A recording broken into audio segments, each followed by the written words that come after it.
Olá, alunas, alunos.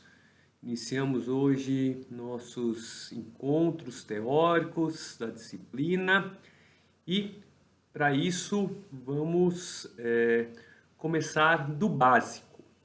Vou tentar delimitar para vocês, explicar, discutir alguns temas a respeito daquele que será o nosso objeto de estudo ao longo de toda a disciplina. Vou tentar falar para vocês um pouco da estrutura básica do judiciário, no que consiste e, em termos teóricos, da onde ele veio.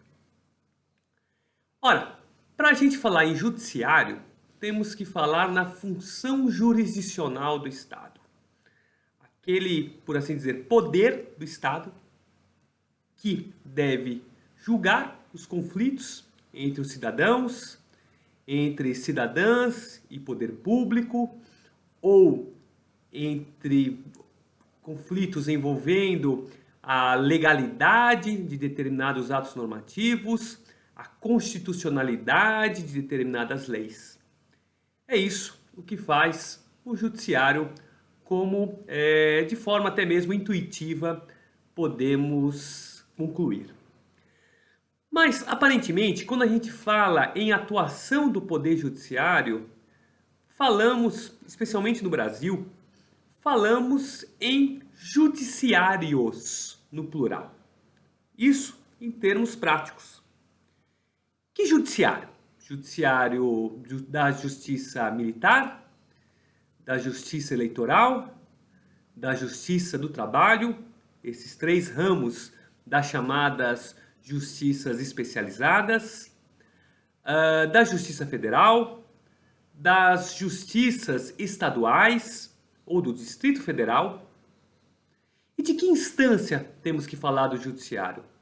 Há os juízes e juízas de primeira instância, aqueles que normalmente examinam a causa em primeiro lugar. Quando alguém entra com ação contra outra pessoa, uma cidadã contra um banco, a primeira pessoa a analisar será a juíza ou juiz de primeira instância.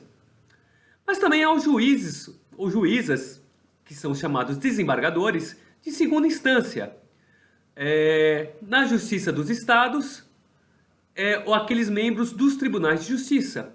Ou na Justiça Federal, os membros dos tribunais regionais federais. Mas há também as instâncias superiores, que são os membros dos chamados tribunais superiores. O Tribunal Superior Eleitoral julga as ações da Justiça Eleitoral em última instância. Assim como também o Tribunal Superior do Trabalho, o Tribunal Superior Eleitoral. De forma mais ampla, temos o Superior Tribunal de Justiça, que aprecia a compatibilidade de determinadas teses jurídicas com a lei federal. E temos o Supremo Tribunal Federal, que faz esse mesmo papel, mas basicamente pensando na Constituição. Todos esses tribunais também detêm competência originária para apreciar determinadas causas. Vimos aí recentemente causas criminais envolvendo o Supremo Tribunal Federal, como o foro inicial, como tendo competência inicial. Determinados agentes públicos têm os chamados foros por prerrogativa de função. Enfim, vários judiciários e que no final das contas refletem a estrutura federativa brasileira. O Brasil é uma federação de estados, cada membro da federação, cada unidade federativa tem o seu próprio judiciário, representado pelo seu Tribunal de Justiça, e a União, o ente federal, o ente federativo central, tem a sua justiça, que é a Justiça Federal, que é aquela que julga causas em que a União ou alguma de seus entes, suas autarquias, por exemplo, aparecem como parte do processo. Vejo, portanto, a complexidade ou a aparente pluralidade de quando falamos na estrutura do Poder Judiciário. Apesar disso, há de se anotar que essa pluralidade está de certa forma, unificada, ou vai se encontrar, ter o mesmo fundamento no fato de ela ser um poder do Estado brasileiro.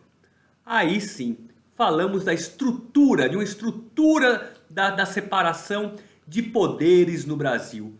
O poder judiciário, aquele que cabe aplicar contenciosamente a lei.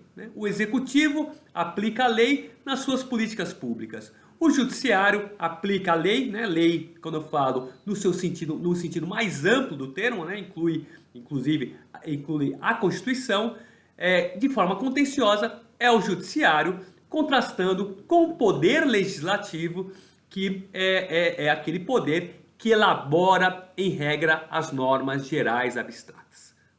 Há toda aí uma complexidade na dinâmica da separação de poderes. A Constituição prevê, por exemplo, as medidas provisórias por parte do Poder Executivo, um Tribunal de Justiça, ele pode elaborar normas administrativas internas, então também ele tem poderes normativos, enfim. Mas quando falamos em funções do Judiciário, do Executivo, do Legislativo, no âmbito daquela maior separação de poderes, falamos normalmente das suas funções típicas.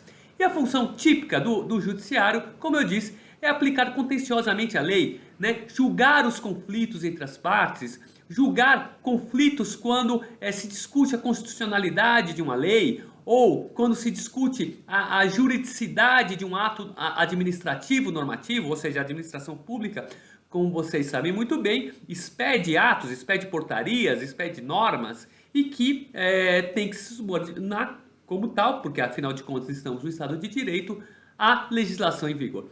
E o Judiciário, então, vai fazer, nesses casos, a aplicação contenciosa do ordenamento jurídico. Mas, para que possamos, de fato, entender o que é essa estrutura complexa e, ao mesmo tempo, unificada, una, do Poder Judiciário, temos que procurar entender as suas origens, para que ele foi concebido, e assim vamos, no final do nosso curso, chegar ao judiciário da atualidade. No final do curso não, em aulas já iniciais do curso, nós vamos começar a discutir o judiciário de hoje. Mas nesse primeiro encontro teórico nosso, eu quero voltar às bases históricas do judiciário. A compreensão dessas bases históricas é fundamental para que possamos saber o que é o judiciário, objeto de estudo da nossa disciplina, e como ele funciona, inclusive, neste século XXI. Muito bem.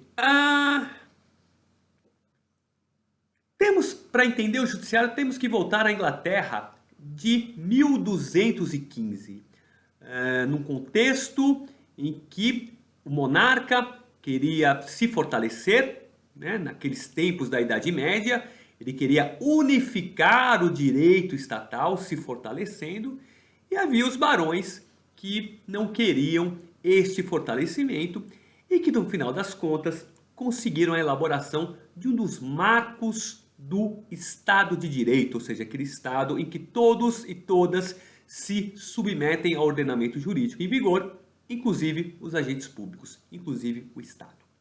Estou falando então aqui da famosa Magna Carta inglesa.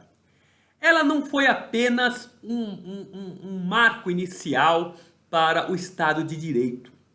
Ela também é um dos fundamentos para a autonomia do poder judiciário, um órgão autônomo, um poder, uma estrutura autônoma do Estado, dotada da função de julgar, de aplicar contenciosamente o ordenamento jurídico. Ora, a cláusula 39 da famosa Magna Carta determinava que era proibida a restrição da liberdade ou a perda de bens ou de direitos sem o devido processo legal. Veja, ela previu julgamentos para restringir a liberdade das pessoas, para determinar a perda de patrimônios. é o que, de certa forma, está na nossa Constituição de 88, onde no artigo 5º, mais especificamente, determina em um dos seus incisos que ninguém será privado de sua liberdade ou dos seus bens sem o devido processo legal. Eis a base inicial, por assim dizer, da existência de um lado do Estado, de um setor do Estado para proferir julgamentos. Não apenas julgamentos, julgamentos justos. Só que a Magna Carta ela não previa um setor absolutamente autônomo do Estado para isso. E é compreensível, de certa forma, que assim tenha ocorrido, na medida em que a própria noção do Estado moderno, né, aquela pessoa jurídica de direito público que unifica a ordem jurídica em vigor ao seu redor, essa existência do Estado moderno era ainda uma construção muito distante. Né? Na Idade Moderna, o que prevalecia no final das contas, né, como alguns livros de história ensinam, era a descentralização. Em 1689, porém, a Revolução Gloriosa consolidou um novo quadro. E a Revolução Gloriosa inglesa foi objeto de observação no ano de 1748 por um nobre francês muito conhecido por todas e todas, que é o Barão de Montesquieu, que publicou a conhecida obra O Espírito da Lei. Naquela época, de um lado, já havia um Estado moderno, juridicamente unificado, concentrando nele a manutenção da ordem jurídica e a defesa contra os inimigos externos. Do outro lado, existia a mesma preocupação daquela do período da Magna Carta de 1215 em limitar o poder do monarca. Só que, como percebido por Montesquieu, na Inglaterra do século XVII, isso ocorreu pela separação das atividades, né, das atividades do Estado em 3 setores autônomos e que o Montesquieu chama de poderes do Estado. Né? Tudo isso oriundo de uma observação da prática política, já que a Inglaterra não tem e nem tinha uma Constituição escrita. Que poderes autônomos era esse? Era o executivo, representado pelo monarca, o legislativo, a Câmara dos Lordes e a Câmara dos Comuns, e como ramo igualmente independente, o judiciário, o corpo de juízes dotados da tarefa de julgar. Baseado então nessa experiência, o famoso autor de O Espírito das Leis enxerga a autonomia do judiciário como essencial para os ingleses atingirem o fim do Estado construído pela Revolução Gloriosa de 1689, a liberdade dos indivíduos. Disse Montesquieu, se o judiciário, se a função de julgar estivesse ligada ao poder legislativo, o poder sobre a vida e a liberdade entre os cidadãos seria arbitrário, pois o juiz seria legislador. Se estivesse ligado ao poder executivo, o juiz poderia ter a força de um opressor. A percepção do Montesquieu influenciou seu próprio país quando da Revolução Francesa de 1789, né, um movimento responsável pela derrubada da monarquia absoluta e pela instituição do Estado de Direito, ou seja, de governos limitados pela ordem jurídica. A ação revolucionária culminou na elaboração de um documento essencial à consolidação do Estado de Direito, que é a Declaração de Direitos do Homem e do Cidadão. Lá, no artigo 16, estipulava que toda sociedade em que a garantia dos direitos não é assegurada, nem a separação de poderes determinada, não tem Constituição. Vejam, portanto, que a Revolução Francesa colocou a separação de poderes como um verdadeiro valor universal dos Estados constitucionais, dos Estados de Direito. Né? Se não houver separação de poderes, não há Constituição. Mas não foi na França revolucionária e nem na Europa que a teoria formulada por Montesquieu ganhou de início uma construção normativa, né, dentro das normas jurídicas, mais completa, por assim dizer. Né? Foram os Estados Unidos da América, né, um país então recentemente independente da colonização inglesa, que assim fez por intermédio da sua Constituição promulgada em 1787. A peculiaridade da construção dos estadunidenses adveio de uma circunstância adicional e que merece destaque. É que ao invés de se atribuírem funções estanques, absolutamente separadas aos poderes executivo, legislativo e judiciário, prescreveram-se mecanismos de controle recíproco entre cada um. É o sistema dos chamados freios e contrapesos, check and balance em inglês. Né? É de tal estrutura, por exemplo, que se entende práticas institucionais estadunidenses como o poder de veto do executivo sobre as leis aprovadas pelo legislativo ou aprovação pelo legislativo dos nomes indicados pelo executivo para chefiar o judiciário dos Estados Unidos da América, representado pela Suprema Corte. É desses freios e contrapesos também que se entende a atribuição consagrada na jurisprudência dos Estados Unidos no poder do judiciário verificar a constitucionalidade das leis e dos atos normativos e das funções, das atividades do poder executivo como um todo. Se essa reciprocidade, ela aparece, né, qualquer constitucionalista vai falar isso, né, esse controle recíproco parece essencial ao Estado de Direito, né, não é à toa que está presente na Constituição brasileira, pelo poder do veto, pela nomeação dos ministros do STF por parte do Executivo, e com a aprovação do Senado, né, pelo poder que eu já mencionei aqui, de editar medidas provisórias, etc. Se isso hoje em dia parece óbvio, né, do ponto de vista constitucional, assim não era quando do projeto de elaboração da Constituição dos Estados Unidos. E se temia, né, que isso fosse, no final das contas, quebrar a estrutura do Montesquieu, né, a estrutura verificada e teorizada pelo próprio Montesquieu. Só que esse medo, né, de acabar com a separação via controle recíproco foi rebatido por James Madison, né, um dos mais notáveis defensores da aprovação da Constituição de 1787. Né? Ele aqui é um dos autores do Federalista, um texto clássico aí da ciência política ou do direito constitucional, junto com outros autores, né, em que que escreviam artigos em defesa da Constituição que ainda não havia sido aprovada pelos seus cidadãos. Muito bem, Madison, olhando aquele projeto de Constituição, né,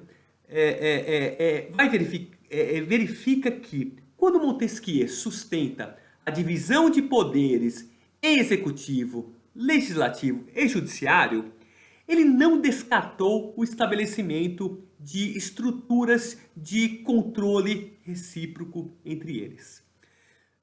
Pelo contrário, o que Madison defende é que o que se pode verificar da obra do Montesquieu como um todo é que a ausência de controles é que fortaleceria excessivamente uma função sobre a outra, né? De modo a usurpar a atribuição dos demais até eliminar o fim maior, que é a liberdade dos cidadãos.